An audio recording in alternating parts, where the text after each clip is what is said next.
Hello, अस्सलाम वालेकुम। जी वालेकुम अस्सलाम। मेरा सवाल जो है वो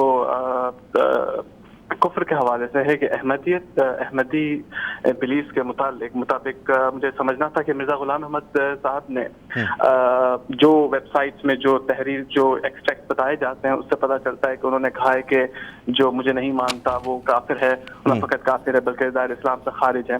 फिर उसके बाद मिर्ज़ा बशीर अहमद साहब ने भी इसी ख्याल को बाकी रखा। 1954 तक जब ये क्लैरिफाई किया गया फिर कि नहीं वो सिर्फ काफिर हैं जबकि मुसलमान नहीं है, पूरे मुसलमान नहीं हैं। तो मेरा सवाल एक तो ये है कि क्या मिर्ज़ा गुलाम अहमद साहब पे ईमान न लाने वाला क्या दायरे इस्लाम से ही खारिज है, जिस तरह उन्होंने अपनी तहरीर में बताया। नंबर 1। नंबर 2 जो मेरा सवाल मूसा साहब, नंबर 2 का इस वक्त अभी टाइम नहीं है, मैं माजरत चाहता हूँ। ठीक है जी, नंबर 2 अगले प्रोग्राम में इंशाल्लाह। ठीक है, ठीक है मेरे भाई, इंशाल्लाह इस पे दोबारा बात करेंगे। ठीक है, अभी हम इस पे बात कर लेते हैं। इसके ऊपर हमने कोई 2 प्रोग्राम उधर बड़ी तफसील के साथ बात की है, इसी बात के ऊपर। ये बड़ी इंपॉर्टेंट बात है, बड़ी अहम है। आपका सवाल बहुत अच्छा है, लेकिन इस पर बहुत तफसील से बात हो चुकी है। लेकिन अभी हम इस पर मुख्तसरन बात करेंगे। मोमिन साहब, मैं आपसे गुजारिश करता हूँ। ये सवाल इनसे है पहले तो ये कि आप बताएं कि हज़रत ईसा अलैहिस्सलाम आपके नज़दीक आने वाले हैं।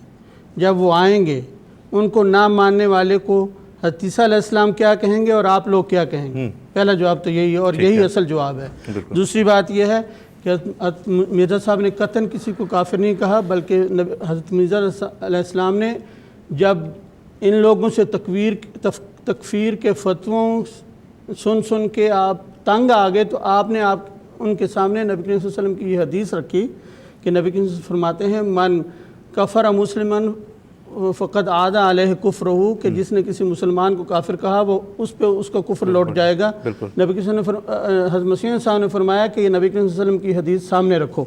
और तीसरी बात यह कि याद रखना चाहिए कि वो दायरा इस्लाम से खारिज नहीं होता, लेकिन हज़रत मसीह मौऊद अलैहिस्सलाम या आपके नज़दीक जब हज़रत ईसा अलैहिस्सलाम को जब आएंगे उनको ना मान के लाजमी तौर पे वो काफिर का यानी मुनकर का लक़ब अपने लिए ख़ुद इख्तियार कर लेगा। और चौथी बात यह कि याद रखना चाहिए एक शख्स मुसलमान हो के भी काफिर करार दिया जाता है। नबी करीम सल्लल्लाहु अलैहि वसल्लम के इरशाद के मुताबिक नबी करीम सल्लल्लाहु अलैहि वसल्लम ने फरमाया कि मन तरक सलात मुतअम्मिदन फ़क़द कफ़र, जो जानबूझ के नमाज छोड़ता है वो काफिर हो गया।